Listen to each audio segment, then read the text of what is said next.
there's definitely a trend of middle class fallout. It does require a lot of our staff to work overtime, beyond their 40 hours, way beyond their 40 hours a week. All the way through the pandemic, I've got maybe less than a handful of employees that were stuck with us the whole time. At the beginning of the season, I had 3 different people living out of their cars or vans. The worst is obviously effect of not having enough employees is closing.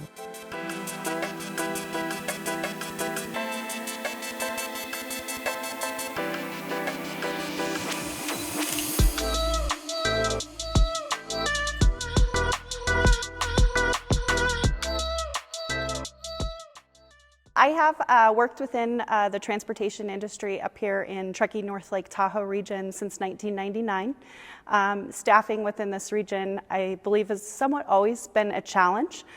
I know I'm not alone, and I'm also having the same issues that I think a lot of businesses are, that everyone that I talk to that run a business has. We have a very hard time bringing on staff. I've been working with the Truckee Jobs Collective as a liaison for the past 2 or 2.5 years. Basically the whole COVID situation, which has been really turned the job market upside down. Well, you know, when the pandemic first started, we had to lay off a whole bunch of people because we weren't making money, and we've had difficulty bringing them back, so we'd have to change our operating plan essentially. I have a hard time with some of my employees just telling me they're going on vacation, but when someone says, "Oh, I'm not going to be around that week, I didn't tell you." Yeah, it's challenging. It's sad to say, but it's really hard to fire an employee because there's nobody to cover them. Especially like right now, we're in August, and if I fire someone, I will not find a new employee. Some of my other problems is people just leave. I have 4 employees leaving Tahoe City this week, all at once, and the last one only gave me 5 days notice. One big difference that I think our company has over many in the local area is that we are considered essential. So during COVID, we were able to stay open, and I've been solidly hiring since 2019.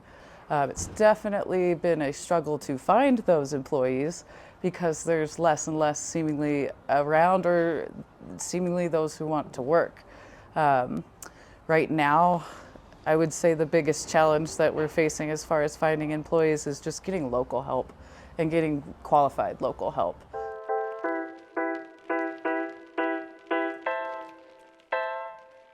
I think it has changed since the pandemic started. I think there's been a change in mentality that life is short, you know.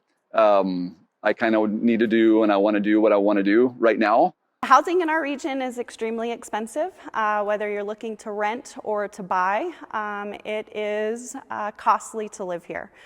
Hiring difficulties, to say the least, employee retention, everything in that aspect, I think, revolves around one thing: the housing crisis.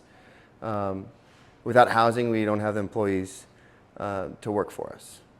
It's been a constant ever since the pandemic happened, when people started, you know, losing their homes to second homes being purchased or short-term rentals.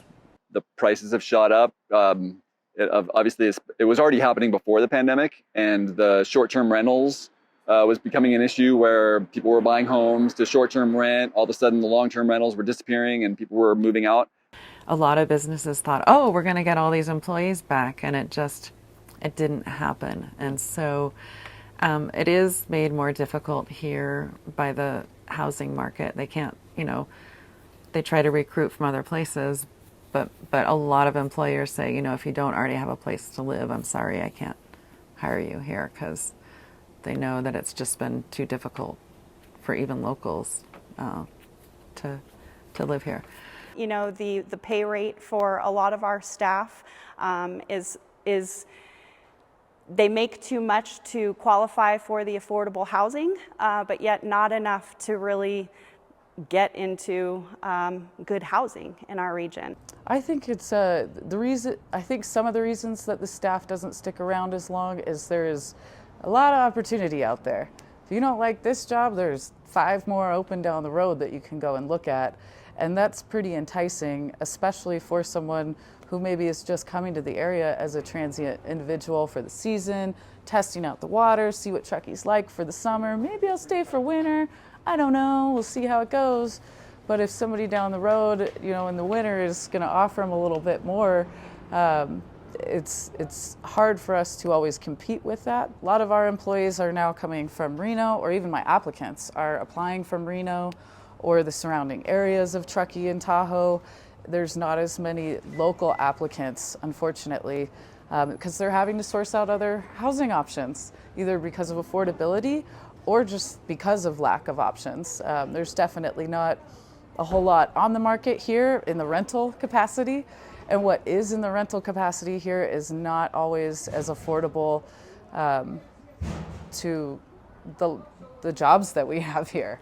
As harsh as it is, it's really unfortunate, and I've lived here for 30 plus years, and I've seen it ever shrinking. We have people living as far out as Eastern Sparks, which could be an hour's commute for some of them.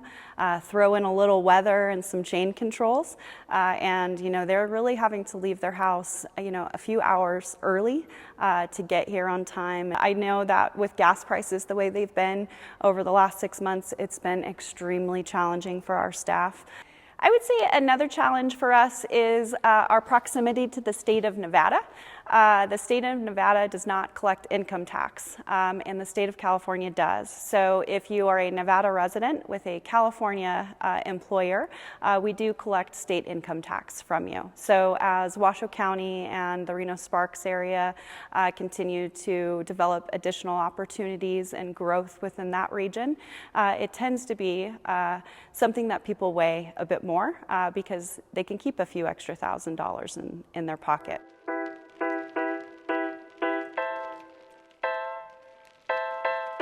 Due to staffing levels, we did have to reduce a lot of our services, especially this past winter. We ended up having to pull midday service when we weren't at our peak ridership in order to maintain service levels during peak ridership.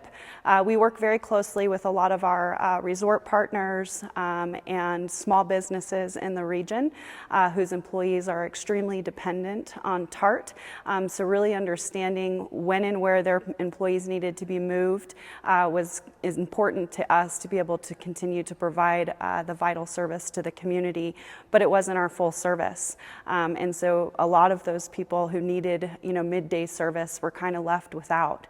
I feel bad myself when I have to close because we're like in the flagship building of the cobblestone. The clock tower is right above us. We're the centerpiece. If we look like we're closed, everything else looks like it's closed. There are also businesses that didn't open. The Truckee Brewery wanted to open in Soaring Way months and months before, and he didn't have the staff. They didn't have the staff. The same thing happened with Great Gold over in Pioneer Center. They opened, but he did not want to serve the full menu because he wanted to be able to do it right and just could not get the staff. People here have to bust their own tables. Some people value the fact that they can leave whenever they want. Some people expect us to step up and when are you going to stop being lazy? And we're like, I'm not lazy at all, actually. The fluctuation and the ability to schedule people is really challenging. And it's probably one of my biggest anxieties as running a company is the staffing and how to manage them. I have employees that have been with me for a long time and know the routines in and out of everything. They're here, I'm here. Together, we figure out what's going to work best for the operation. I do dishes, I do my deep cleans myself, cooked on the line, bussing tables, bartending, everything. Writing paychecks, most importantly. About 90, maybe 95% of our staff comes out of Reno. So that is a commute for many. Those that work overtime sometimes now question whether it's worth it for them to make that drive up here to work that overtime shift. The employees that are working are getting really burned out.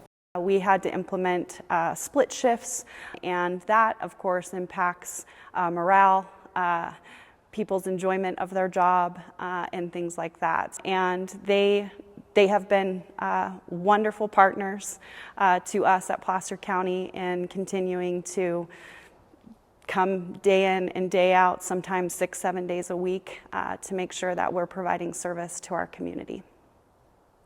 And I've never hesitated to help any of my employees who have put in the time to make this establishment happen. And they, of course, they are very appreciative of what I do for them. I am more appreciative for them because they're still here, you know, all the way through the pandemic. If they are coming looking for a job, but they don't have housing and they need housing, I can't hire them until they find housing. So I can't even finish the process. I know a couple of employers who were able to hire a lot of students, you know, that were off for the summer. We hire everybody who comes our way. We have no choice. It's nobody's applying. Employers need to advertise their perks and, you know, the benefits of working there more than they ever have before. We've had to get creative with our benefits. So we've offered a few more benefits than we ever have in the past. We've given out more bonuses in the last 2 years than we ever have in the past. We also implemented a Tahoe premium pay here in Placer County. So if you are assigned to a Tahoe branch location and you are living within 60 miles of our Tahoe City office, those employees are able to get an extra stipend of $1,000 a month. So that has greatly helped. Unfortunately, you know, 5 to 10 years ago, that really helped you actually to rent in Truckee or North Lake Tahoe, and that now has kind of pushed you out to Reno. They've had to offer more money. It's more competitive when McDonald's is paying $19 an hour. You know, they go to these businesses that have been paying $17 and saying, I could work at McDonald's. It's a matter of where do you reward the employee? You're rewarding them on a more biweekly basis in their paycheck by giving them a bigger paycheck, or do we give them more profit at the end of the year with our ESOP plan and program? They are more interested in short-term reward rather than the long-term. And it's always our goal to show them the long-term reward because our benefits are so much better realized in the long term. But that doesn't work for everybody. So we've also had to be a little bit more contemporary and realize, hey, not everybody's interested in that long term. How can we really attract, retain, and gather these people who are, you know, not necessarily going to be here for more than a year or two? I feel like a lot of service people have felt kind of beat up, like because they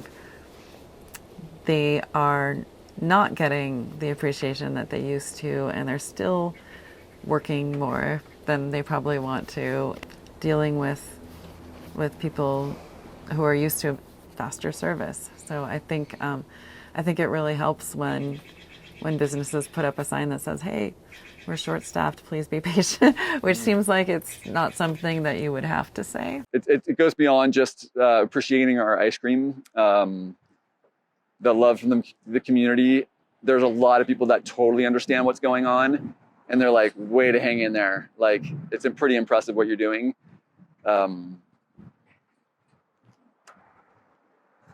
I need that.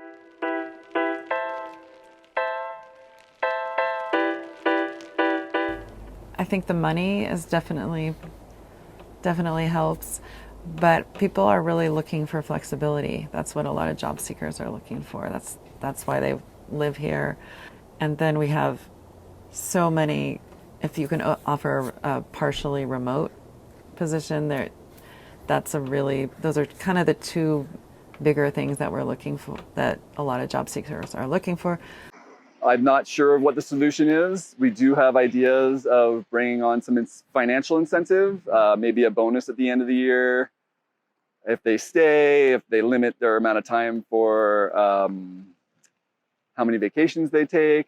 You know, we've also done a lot of cost of living increases as well. We've done 3 this year across the board, which is huge and very difficult to pull off budget-wise. The staff did receive 4% raises over the next 3 years, and we do believe that is really going to assist with our hiring. So those types of things and looking at our pay rates is something that we as a county are doing to ensure that we not only are competitive, but maybe are above competitive. We're the leading edge on pay for drivers in the region. I do think that having to offer more money and more perks is hurting the businesses a little bit, but not as much as not having employees though, so it's worth it. I think one of the things I would love to see is some of the thresholds on income levels be raised for the affordable housing. I know I have stories here at TART where a driver makes just over, the minimum amount, and so that is a huge challenge for them, because instead of being able to qualify for a rent of $600, they're now required to pay $2,600, and for some of them that could be a whole paycheck. I know things are trying to be done. It's been worked on for a while, but it's definitely not helping small service industry businesses. I believe that employers who have looked at housing, obviously employers who can offer housing, they're more able to recruit. We've tried to combat that and pivot with that by offering employee housing. A lot of businesses have also started offering gas reimbursement and sharing some of the costs of transportation. Businesses are more aware of what job seekers want and have expanded benefits packages and flexibility. There are a lot more positions that get health care now. You'd be surprised. That used to be very rare in Truckee, Tahoe, to have a health care plan, and that's been a positive increase. That's been a positive change. I'm seeing a lot of the middle class drop out of this area, really, and it's sad to see. So it's a struggle. I feel bad. I wish we had housing for everybody. And is there anything else you wanted to add, by the way, just before I sign off? No, but if you have a chance and you see someone, the one man in the restaurant or the establishment with more gray in his beard or head than others, realize that he's the one, probably the entrepreneur working twice as hard as he should to keep everything going for you guys. That's what I'd say.